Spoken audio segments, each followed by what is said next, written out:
ക്യാൻസറിനെതിരെ പൊരുതാനായി Calicut city service സഹകരണ ബാങ്കും MVR cancer സെന്ററും സംയുക്തമായി അവതരിപ്പിക്കുന്ന ക്യാൻസർ ചികിത്സാ സഹായ പദ്ധതിയാണ് മാസ് കെയർ. വാർത്തകൾ തുടരുന്നു. കേരള സർക്കാർ ആയുഷ് ഹോമിയോപ്പതി വകുപ്പ് നാഷണൽ ആയുഷ് മിഷൻ അന്താരാഷ്ട്ര യോഗ ദിനം ആചരിക്കുന്നു. ഹോമിയോ കോളേജിൽ വെച്ച് ജൂൺ 21-ന് യോഗ പരിശീലനവും യോഗ പ്രകടനവും നടത്തും. യോഗാ ദിനത്തിന്റെ സന്ദേശവുമായി വിളംബര ജാഥയും നടത്തും. നമ്മുടെ ജില്ലാ ആശുപത്രിയിലാണ് ഈ ഒരു ക്ലിനിക്ക് നടന്നു വരുന്നത്. അതിലിപ്പോൾ നമുക്ക് പലതരത്തിലുള്ള യോഗ പ്രാക്ടീസസ്, ഇപ്പോൾ തെറാപ്യൂട്ടിക് യോഗയുണ്ട്, അല്ലാതെ എക്സസൈസ്, നമ്മുടെ ജീവിതശൈലി മെച്ചപ്പെടുത്തുന്നതിനുള്ള യോഗയുണ്ട്. അങ്ങനെയുള്ള എല്ലാ കാര്യങ്ങളും കൃത്യമായിട്ട് മുന്നോട്ട് കൊണ്ടുപോയിക്കൊണ്ടിരിക്കുകയാണ്.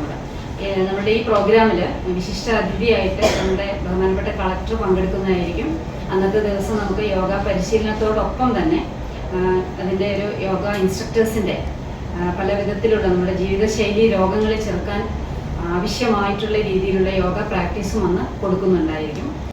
അന്താരാഷ്ട്ര യോഗാ ദിനം ജൂൺ 21-ന് national Ayush mission department of homeopathy, Ayushman Bhava unit, government homeopathy medical college, NSS unit എന്നിവർ സംയുക്തമായി നടത്തും. വെള്ളിയാഴ്ച രാവിലെ കോഴിക്കോട് ഹോമിയോ കോളേജ് ഓഡിറ്റോറിയത്തിൽ ജില്ലാ panchayat vice president advocate P. Gavas പരിപാടികൾ ഉദ്ഘാടനം ചെയ്യും. കോഴിക്കോട് ജില്ലാ കളക്ടർ സ്നേഹിൽ കുമാർ സിംഗ് മുഖ്യാതിഥിയായി പങ്കെടുക്കും. യോഗ പരിശീലന കളരിയും യോഗ ട്രെയിനറുടെ നേതൃത്വത്തിൽ യോഗാസന പ്രകടനവും, ആയുഷ്മാൻ ഭവ യൂണിറ്റിന്റെ യോഗ ഡാൻസും, government homeopathy medical college NSS യൂണിറ്റിലെ വിദ്യാർത്ഥികളുടെ പോസ്റ്റർ ഡിസൈനിംഗ് കോമ്പറ്റീഷനും ഉണ്ടായിരിക്കുമെന്ന് homeo DMO Kavitha Purushothaman, national Ayush mission DPM Anitha P. Thyagaraj, government homeopathy medical college NSS programme coordinator doctor Manulal K. തുടങ്ങിയവർ വാർത്താസമ്മേളനത്തിൽ പറഞ്ഞു. News bureau, Kozhikode.